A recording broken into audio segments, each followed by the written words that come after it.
존경하고 사랑하는 광주 서구 앞 시민 여러분, 기호 8번 송영길입니다. 윤석열 정권의 정치보복으로 구속되어 서울구치소에서 영상으로 인사드립니다. 보석이 기각되어 저의 간절한 마음을 전달하고자 단식을 시작했습니다. 내일 모레 사전투표가 시작됩니다. 드디어 심판의 날이 다가왔습니다. 지난 2년 동안 텔레비전 뉴스를 보기 힘들었던 시간이었습니다. 무너져가는 민생경제, 민주공화국을 회복시킬 기회가 왔습니다. 저 송영길 아버님이 마지막 사셨던 광주 서구로 이사 왔습니다. 민주당과 이재명 대표를 구하기 위해 인천 계양 지역구를 양보했습니다.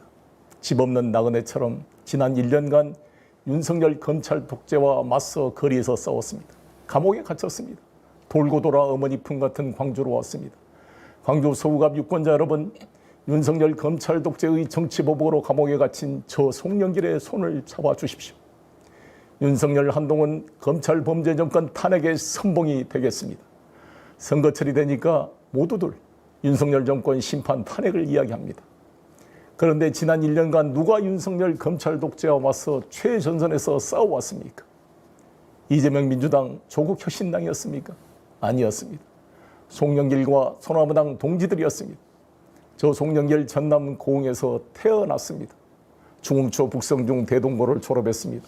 대동고 3학년 시절 5.18 광주 민주화 항쟁을 겪었습니다. 고등학교 때 친구 전영진이 계엄군 총탄에 맞아 사망했습니다. 5월 27일 마지막 도청을 사수하던 윤상원 열사. 사랑도 명예도 이름도 남김없이 산화에 갔습니다. 님을 위한 행진곡의 주인공이었습니다. 북성중 13년 선배입니다.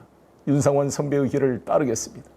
광주 항쟁 때 군부 독재에 의해 감옥에 갇혀 사형 선고를 받은 정치인이 있었습니다.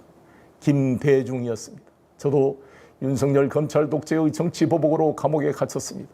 감옥에 있다 보니 김대중 대통령님이 더욱 생각납니다.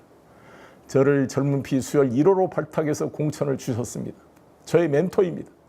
죽으면 죽으리라는 각오로 사형 선고를 받고도 군부 독재 위협에 굴복하지 않았습니다.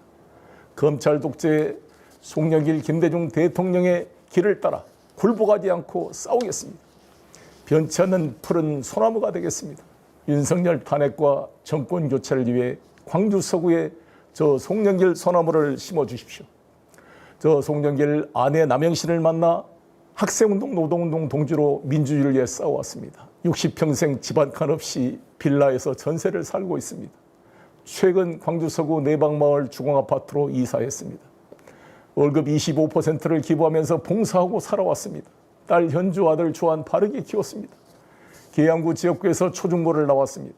지역구 국회의원이 자기 자녀를 자기 동네에서 교육시키지 않고 유학 보낼 수 없었습니다. 딸은 아파 찬스 안 쓰고 스스로 취직해서 직장 생활하고 있습니다. 아들은 현역 군복무를 마치고 로스쿨에 다니고 있습니다. 거리에서 아내와 딸, 아들이 저를 대신해 저의 사진 팻말을 목에 걸고 선거운동을 하는 것을 보면 눈물이 앞을 가릅니다. 가족 간의 사랑과 믿음으로 광주 서구 발전을 위해 봉사하겠습니다. 대한민국 검찰은 수사권, 기소권을 가진 막강한 권력입니다. 특히 윤석열 한동훈 특수부 검찰 패거리는 더욱 막강했습니다. 이명박 박근혜 대통령도 구속시키고 양승태 대법원장 판사들도 구속시키고 삼성 이재용 등 재벌도 구속시켰습니다. 직속 상관인 조국 법무장관도 기소했습니다. 그래서 마침내 권력을 잡았습니다. 2년이 지났습니다. 2년 동안 잘한 게 있습니까? 술 먹는 거, 압수수색 구속하는 거, 민생은 무너지고 남북관계는 파탄나고 중로관계는 최악입니다. 일본에 굴중하는 비굴한 나라가 되었습니다. 언론과 국민의 입을 틀어막는 입틀막 정권이 되었습니다. 민심을 듣지 않는 귀를 틀어막는 정권이 되었습니다. 공포정치였습니다. 검찰 특수부가 표적 수사를 하면 모두가 쫄았습니다. 별건 수사 압박에 자살한 사람도 많았습니다. 조국, 이재명에 이어 송영길을 지난 1년간 표적 수사했습니다. 송영길은 쫄지 않았습니다. 숨지 않았습니다. 정면으로 싸웠습니다. 2번이나 검찰청을 찾아가 주위 사람 괴롭히지 말고 나부터 수사하라고 외쳤습니다. 2023년 작년 7월 25일 윤석열 대통령을 허위사실 유포와 특수활동비 횡령으로 고발했습니다. 서울중앙지검 앞에서 기자회견했습니다. 생중계가 되었습니다. 윤석열, 김건희 부부가 이것을 보고 노발대발했을 것입니다.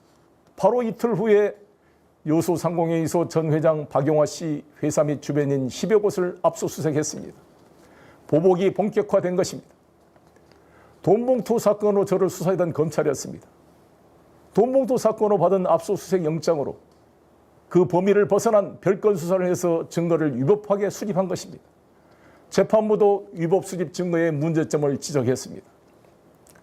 돈봉투 사건은 안 보이고 제가 참여하는 싱크탱크 먹고사는 문제연구소 후원금을 시비 삼아 저를 구속 기소했습니다. 송영길 골복하지 않고 싸우겠습니다. 광주 서구 시민들께서 송영길을 일으켜 세워주십시오. 송영길의 옥중 당선은 윤석열 검찰 독재에 대한 통렬한 반격이 될 것입니다. 윤석열 대통령이 잘하던 카운터 어퍼컷이 될 것입니다. 검찰 독재의 협박 공포 정치의 종식이 될 것입니다. 검찰의 별건 수사 정치 보복에 대한 국민의 심판이 될 것입니다. 송영길이 이겨야 일반 시민 여러분이 검찰 공포 정치에서 벗어날 수 있습니다. 민주당의 독점 광주 정치가 변두리가 되었습니다. 지난 4년 전 21대 국회에서 8명 국회의원 모두 민주당 초선이었습니다. 8명 국회의원 존재감이 없었습니다. 전국적 정치인이 없었습니다. 제대로 윤석열 검찰 독재와 싸우는 의원이 안 보였습니다. 이제 21대 총선 민영배 후보를 빼고 7명 모두 초선입니다. 초선 의원이 윤석열 한동훈 정권의 맞상대가 되겠습니까? 기재부 관료 출신이 검찰 독재와 싸울 수 있겠습니까? 지난 대선 때 홍남기 기재부 장관을 해임 못 시켜서 패배했습니다. 검찰의 가장 약한 것이 고위 관료들입니다. 문재인 정부 때 수많은 장차관들 누가 윤석열 정권과 싸웠습니까? 조국 장관도 워낙 가족 전체가 공격을 받다 보니 자기 가족이 인질이 되어 자기 방어에 급급했습니다. 송영길 옥중 당선은 변두리가 된 광주 정치를 대한민국 중심으로 만들 것입니다. 엄청난 정치적 에너지가 발생할 것입니다. 저 송영길은 자기 방어에 급급하지 않습니다. 가족 인질이 없습니다. 떳떳합니다. 자신의 어깨가 찔리더라도 다가가 적의 심장을 찔러라는 노무현 대통령의 말씀처럼 싸우겠습니다. 제가 피투성이가 되더라도 윤석열, 한동훈, 김건희 범죄 세력을 반드시 탄핵하고 법정에 세우겠습니다. 송영길의 옥중 당선으로 발생한 정치적 에너지로 윤석열 정권 탄핵의 선봉이 되겠습니다. 180석 민주당은 한동훈 장관도 탄핵 못했습니다. 광주 8석 모두 민주당 당선시킨다고 탄핵이 되겠습니까? 송영길이 있어야 가능합니다. 평소에 최전선에서 싸워온 29번 소나무당 비례대표들을 선택해 주십시오. 목포의 최대집 후보와 노영희, 변희재, 손혜원, 정철승, 권윤지, 김도현, 정다은, 마화용 8명 후보입니다. 특정인 인기에 편승한 무임승차 후보가 아닙니다. 최전선에서 평소에 싸워왔던 분들입니다. 기호 8번 송영길과 29번 비례대표 소나무를 국회로 보내주시면 1년 안에 윤석열 정권을 탄핵시키겠습니다. 나라가 더 망하기 전에 하루라도 빨리 끌어내려야 합니다. 송영길 5선 국회의원과 인천시장의 경륜, 5대 강국의 글로벌 정치적 네트워크를 활용하여 광주 전남의 미래를 열겠습니다. 전남 제주 해저터널을 만들고 광주공항 이전 및 이전 부지 개발을 연계하겠습니다. 인천시장 시절 빚더미 인천을 세계 최고의 바이오 산업단지로 만들고 국제도시를 만든 경륜으로 광주 서구 발전의 미래를 열겠습니다. 송영길의 옥중 당선 드라마를 만들어 주십시오. 윤석열 탄핵과 정권 창출의 선봉이 되겠습니다. 당선되면 다시 보석 청구하겠습니다. 보석 여부와 상관없이 구속기간 6개월이면 형사소송법 92조에 따라 자동 석방됩니다. 빨리 여러분을 뵙고 싶습니다. 반드시 승리하겠습니다. 감사합니다.